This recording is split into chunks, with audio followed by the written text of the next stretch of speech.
A legacy, the first in a classical series of men's devotionals, depicts characters of men from the Bible who represent men of today. Some succeeded while others failed. There are those who were strong yet some were weak. There is the spiritual and carnal. Kings, rulers, princes, and patriarchs, all of whom men can identify with. They all left a legacy, whether it was positive or negative. What is your legacy? Learning that family unity is more important than wealth and power is today's lesson from the life of Jacob. Overwhelmed by the guilt of his crimes against his brother, Jacob attempts to appease Esau with expensive gifts. Esau's forgiveness is more precious to Jacob than all he had stolen from him. That relationships are more important than material things was one of the lessons he learned. Men struggle over perishable things without considering how valuable relationships are, particularly among family members and friends. Therefore, Jacob learns that riches and success are worthless without his brother's love and forgiveness.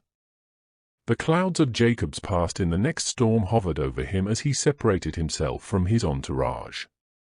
Agonizing over his dilemma, he once again has a personal encounter with God. He struggles during the night with remorse and guilt. It is a struggle that Jacob needs to resolve before facing his brother. Will Esau let go of the past and forgive him? Is his own sin too great for God to forgive? Does he deserve forgiveness? Has he made the right decision to face Esau?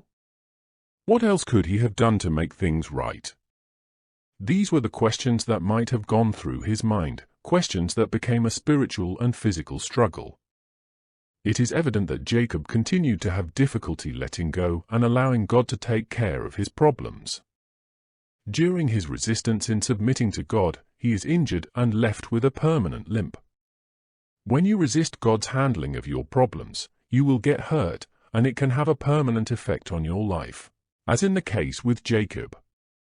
It was not until he was injured that he submitted and allowed God to take care of his problems. Don't wait until you are hurt to give your troubles over to God. You can thus escape all sorts of potential handicaps.